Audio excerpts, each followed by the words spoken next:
का नॉमिनेशन ही जल्द से कर दिया। इस दौर में इन्होंने उम्मीदवार को ही खरीद दिया।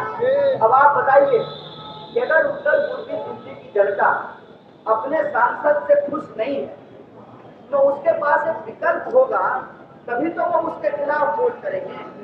अगर विकल्प ही नहीं होगा तो वो किसको वोट करेंगे? तो धीरे धीरे धीरे ये सत्ता को तानाशाही में परिवर्तित कर रहे हैं। और खास करके मैं दिल्ली के आम नागरिकों से कहना चाहता हूँ, दिल्ली के तो खिलाफ है, वो खिलाफ इसलिए हैं कि पिछले 25 साल से दिल्ली में वो अपनी सरकार नहीं बना पा रहे। पहले 15 साल शीला जी की सरकार रही, शीला दीक्षित जी मुख्यमंत्री रही, उसके बाद आम आदमी पार्टी की सरकार बन गई, एमसीडी इनके पास था, इस बार एमसीडी का चुनाव ही ये हार गए। इसीलिए दिल्ली के लोगों के मान सम्मान के ऊपर हमला कर रहे हैं। इसीलिए दिल्ली के लोगों के खिलाफ बदलापूर्ण कार्रवाई कर रहे हैं, बदले की भावना से काम कर रहे हैं। और आपने देखा कि आरोप लगा करके पहले मंत्रियों को जेल में डाला, फिर मुख्यमंत्री को जेल में डाल दिया। तो मैं आप लोगों से कहना चाहता हूं कि 1 जून तक बेल मिला है दिल्ली के मुख्यमंत्री को और 25 मई को आपको वोट करना है। देश के अंदर जो तानाशाही चल रही है, आप में से कई साथियों ने वो वीडियो देखा होगा कि गुजरात में भाजपा एमपी का बेटा जो कहते हैं ईवीएम की बात, पूरा का पूरा बूथ कैप्चर कर लिया और ईवीएम को अपने हाथ में लेकर के वीडियो बना करके बोल रहा था कि ये ईवीएम मेरे बाप का है। इतनी जो तानाशाही, इतना जो सत्ता का अहंकार इनके दिमाग पे चढ़ गया है, उस अहंकार का जवाब हमको इनसे लेना पड़ेगा। मैं ये नहीं कहता हूं कि आप जिसको वोट कर रहे हैं वो आपकी इच्छा है, आप जिसको भी वोट करें, लेकिन जिस आसानी से आप अपनी इच्छा का पालन पहले कर पाते थे, आज उतनी आसानी से अपनी इच्छा का पालन नहीं कर सकते। मीडिया अगर कोई दिखाए तो उसके घर पे ईडी चला जाता है, तो मीडिया ने दिखाना बंद कर दिया सच। और जब सोशल मीडिया पे यूट्यूबर लोगों ने सच दिखाना शुरू किया तो उसके खिलाफ जो है मारपीट करने लगे हैं। पूरा का पूरा देश के भीतर ये तानाशाही वातावरण का पैदा करते हैं। इसीलिए देश को जो ये जेल बनाना चाहते हैं, विपक्ष को खत्म करके जो तानाशाही थोपना चाहते हैं, उसके खिलाफ हम लोगों को एकजुट होने की जरूरत है।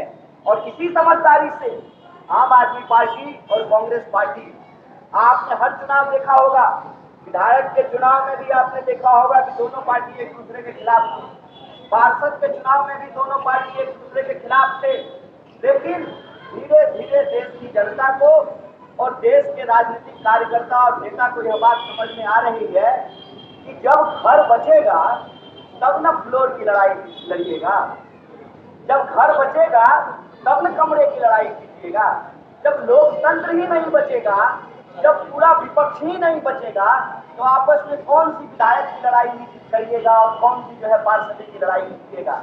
इसीलिए हम लोगों को ये विचार करने की जरूरत है कि क्यों यह बात कहते हैं कि वक्त वक्त पर रोटी और सत्ता पलटते रहना चाहिए। सत्ता नहीं पलटेंगे तो निरंकुश हो जाएगी और रोटी नहीं पलटेंगे तो जल जाएगी। इसीलिए 10 साल से जो सांसद महोदय ने उत्तर पूर्वी दिल्ली की जनता को बेवकूफ बनाने की कोशिश की है, क्या मौका है? हर 5 साल में चुनाव होता है। अगर आप अपने सांसद से खुश हैं तो बेशक आप उसको वोट दीजिए। आप अपने सांसद से खुश हैं? सांसद आपके लिए काम करते हैं? सड़कें बनवाई है? बिजली के लिए काम किया है? अस्पताल बनाए हैं? आपके सुख दुख में खड़ा हुए थे? कोरोना में जब आप मर रहे थे ऑक्सीजन सिलेंडर लेके आए थे?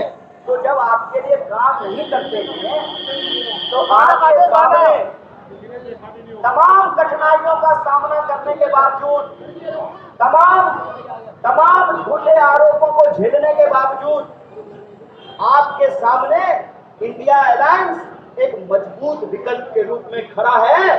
और हम कहते हैं कि इस बार हाथ में झाड़ू है, हाथ में झाड़ू।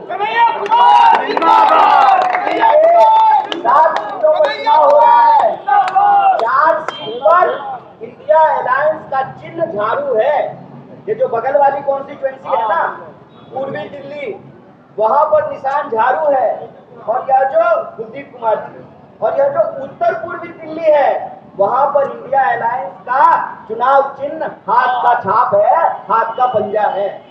तो 7 में से 4 पे झाड़ू और 3 पे हाथ। और यह 7 की 7 सीट हमको जीतना है।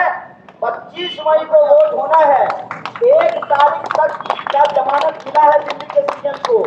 इस बार जेल का बदला वोट से है, तानाशाही का बदला। और इस क्षेत्र में जो रहने वाले लोग हैं, जो समस्याओं से,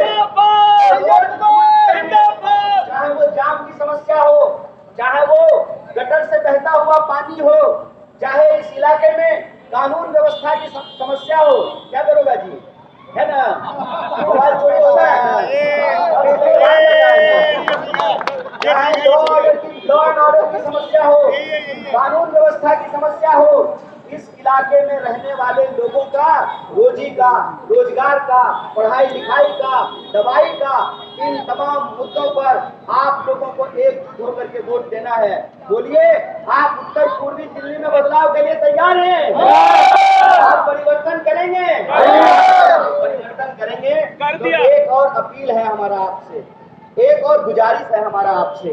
देखिए, सांसद महोदय 10 साल से सांसद हैं और उन्होंने शपथ पत्र लिया है, कसम खाई है और बताया है कि सबसे अमीर सांसद है वो। मैं चप्पल बांधने वाला आदमी हूँ, ना हमारे पास धन है न संसाधन है, हमारे पास सिर्फ एक चीज है, वो है कि हमारे पास हौसला है। हम तानाशाही से डरते नहीं हैं। ये हमारे ऊपर कितना भी झूठा आरोप लगा लें, लेकिन मैं गंगा किनारे पैदा हुआ हूँ और आज जमुना किनारे आपके बीच खड़ा हूँ। हम चाहते हैं कि भारत की ये संस्कृति कायम रहे, यह देश कायम रहे और देश के लोगों के जो मुद्दे हैं उन मुद्दों को हल करना राजनीति की जिम्मेवारी है। इसीलिए उस जिम्मेवारी के तहत मैं आपके बीच खड़ा हूँ। मैं आपसे आग्रह करता हूँ कि आप भी एक जिम्मेवारी निभाइए, और वो जिम्मेवारी ये है कि आपको सिर्फ वोट नहीं देना है, आपको सिर्फ वोट नहीं देना है, बल्कि आप सबको एमपी कैंडिडेट बन करके इस चुनाव में हिस्सा लेना पड़ेगा। बोलिए, आप एमपी कैंडिडेट बनेंगे? आप सब एमपी कैंडिडेट बनने को तैयार हैं? तो जैसा कि हमारे विधायक जी कह रहे थे, इस बार का चुनाव संविधान बचाने का चुनाव है। इस बार का चुनाव देश बचाने का चुनाव है। इस बार का चुनाव हर घंटे जो 2 नौजवान आत्महत्या कर रहे हैं, उन नौजवानों के सपनों को बचाने का चुनाव है। जो हमारी महिलाओं के साथ, बहन बेटियों के साथ छेड़खानी की घटना होती है, जो अत्याचार होता है, उन बहन बेटियों की इज्जत बचाने का चुनाव है। इसीलिए हम आप सबसे अपील कर रहे हैं कि आप गली गली जाइए, घर घर जाइए और लोगों को बताइए कि पूरे देश में एनडीए के खिलाफ इंडिया का माहौल है। हमको इस महासमर में हिस्सा लेना है, इस बदलाव की लहर का हिस्सा बनना है, और आपको हर घर जाकर के लोगों को खुद एमपी कैंडिडेट बन करके ये बताना पड़ेगा कि इस बार परिवर्तन का नंबर 2 है और इस बार परिवर्तन का निशान हाथ छाप है। यह बात आपको घर घर जाकर के बताना होगा। बोले, बताएंगे? आप सब जाएंगे, घर घर प्रचार करेंगे? आप जब घर घर प्रचार करेंगे तो एक वादा करके मैं भी जाता हूँ। देखिए साहब, हमने इनकी जेल देखी है, हमने इनकी लाठियां देखी है, हमने इनकी बंदूकें देखी है। हमारे रगों में भी बिहारी खून दौड़ता है। हम इनसे डरने वाले नहीं हैं, हम इनसे घबराने वाले नहीं हैं। और इनकी तिजोरियों में इतनी दौलत नहीं है, इनके दोस्त के पास इतना पैसा नहीं है कि एक साधारण इंसान के ईमान को खरीद ले। हम भी टिकेंगे नहीं, डरेंगे नहीं, आपके हक के लिए कदम से कदम मिला करके संघर्ष करेंगे। इसी आशा और उम्मीद के साथ आप सब लोग हमारी बात को सुने। जहाँ तक हमारी आवाज पहुंची है, इस क्षेत्र के, इस इलाके के आप तमाम नागरिकों को दिल से धन्यवाद करता हूँ। बहुत बहुत धन्यवाद, शुक्रिया। जिंदाबाद। बहुत बहुत